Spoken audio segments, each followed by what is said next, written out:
New data out today shows the nitrate level in the Raccoon River is on the rise. This is a look at the readings from Central Iowa Water Works over the last week.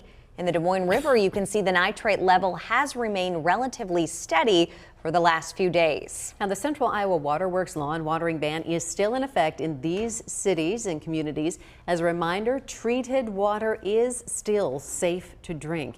Now, when that lawn watering ban first went into place, the Regional Water Authority had said it hoped to lift the ban by the 4th of July. But it does not appear as if that is going to be possible. KCCI's Bo Bowman explains what they're waiting for in order to lift the ban, Bo.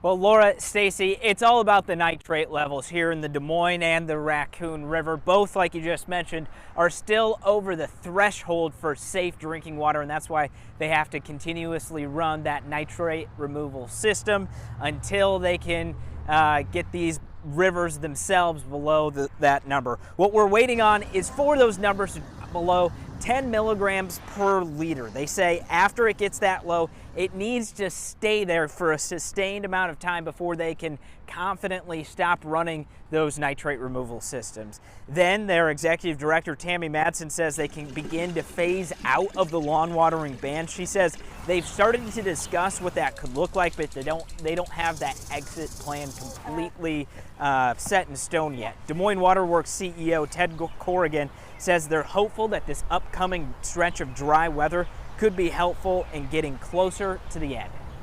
In our experience, a series of days that are warm and dry will help us establish trends. We'll start to see. We're going to have to wait and see what those trends turn out to be after the raccoon levels out again. Hopefully, by the 1st of next week, we'll know if there is a trend or not, and that'll give us a better idea. And we asked Tammy Madsen, the executive director of Central Iowa Water Works, if she had seen the new water quality study released by Polk County today. She did not give us a clear answer. She did say there has been no communication between Central Iowa Water Works and the Iowa Department of Agriculture. We're live in Des Moines. Bo Bowman, KCCI 8 News, Iowa's news leader. Thanks, Bo. Well, we are starting to dig into the findings of that study. In it, 16 researchers looked into factors that impact the water quality of the Des Moines and Raccoon Rivers. KCCI's Nicole Tam read through that 108-page report. She joins us now. So, Nicole, what did you learn? Stacy and Lara, good afternoon. The report was a 2-year study called the Central Iowa Source Water Resource Assessment, and there researchers looked at factors that impact water quality, such as ecological health, human impact, and recreation. Now, through data, maps, and analysis, the team's goal was to create a comprehensive, unbiased analysis of the water quality in both Des Moines and Raccoon Rivers. Nitrates are top of mind right now, of course, and that was one part of the research. Scientists found that nitrates in those rivers exceeded water standard about 15% of the time over the last 20 years. There was also a section that looked at how degrading ecosystems in streams and rivers here in Iowa can negatively impact water quality. They also looked at how land use decisions in a growing Des Moines metro will impact downstream flow.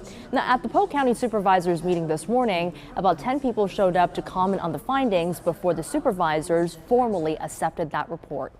While there are many individuals voluntarily undertaking conservation practices, including members of Iowa Farmers Union and others, we need larger scale changes to protect our source water supplies. We need more science. We need to continue to evolve and change and improve.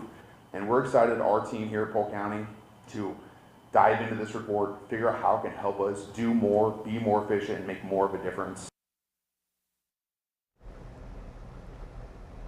A lot of information analysis there. The team had 16 recommendations broken up into statewide, regional, and individual actions. One suggestion is just upgrading wastewater treatment systems to make it more efficient in removing contaminants. After that study came out, the Iowa Department of Agriculture told KCCI its partnership with Central Iowa Water Works and farmers aims to scale up conservation practices outlined in the Iowa Nutrient Reduction Strategy.